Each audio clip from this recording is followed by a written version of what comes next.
நல்ல படிப்பு இருக்கு, பிசினஸ் தொடங்க துடிப்பு இருக்கு, ஆனா ஐடியா இல்லையா?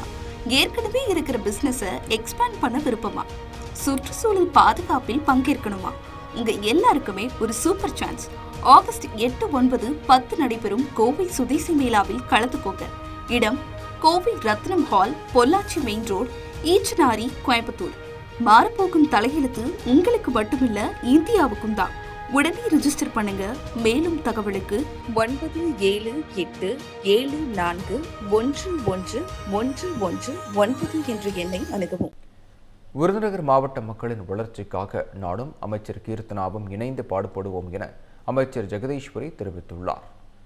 விருதுநகர் மாவட்ட ஆட்சியர் அலுவலகத்தில் மின்னணு குடும்ப அட்டை வழங்கும் நிகழ்ச்சி நடைபெற்றது.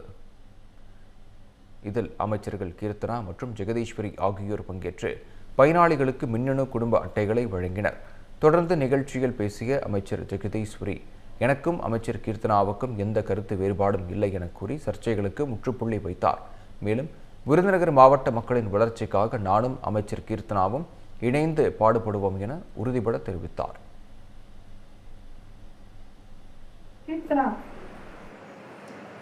என்னுடைய உடன் பிறந்த தங்கைதான் அவங்க. அதாவது சில வதந்திகளுக்கு ஒரு முற்றுப்புள்ளி. நான் உண்மையிலே என்னோட உடன் பிறந்த சகோதரியா நினைக்கிறேன்.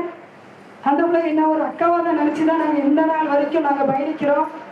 ஆனா சமூக வலைதளங்களை பயிரப்படும் தகவல் எல்லாம் பொய்யான தகவல். அதற்கு சாட்சி தான் எங்களுடைய ஒப்புமை. இதுல எந்த ஒரு ஒளிவுமுறையும் இல்லை, உண்மை. விருதுநகரில் புதிய மின்னணு குடும்ப அட்டை வழங்கும் நிகழ்ச்சியில் பேசிய அமைச்சர் ஜெகதீஸ்வரி, வாக்குறுதிப்படி மகளிர் உரிமை தொகையாக 2500 ரூபாய் வழங்கப்படும் என உறுதியளித்தார். மேலும் கோரிக்கைப்படி புதிய மின்னணு குடும்ப அட்டை விரைவில் வழங்கப்பட உள்ளதாக பெருமிதம் தெரிவித்தார். நீண்ட நாட்களாக போராடிய ஒரு விஷயம், நம்ம ஆட்சிக்கு வந்த சில நாட்களில் உங்களுக்கு இந்த குடும்ப அட்டை வழங்கப்படுகிறது.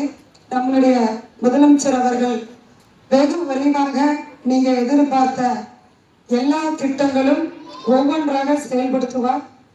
அதில் முக்கியமாக நீங்கள் எதிர்பார்த்த 2500 பணமும் செயல்பாட்டில் இருக்கு. வெகு விரைவாக அதுவும் தங்களுக்கு வழங்கப்படும் என்பதையும் இந்நேரத்தில் நான் தெரிவிச்சுக்கிறேன்.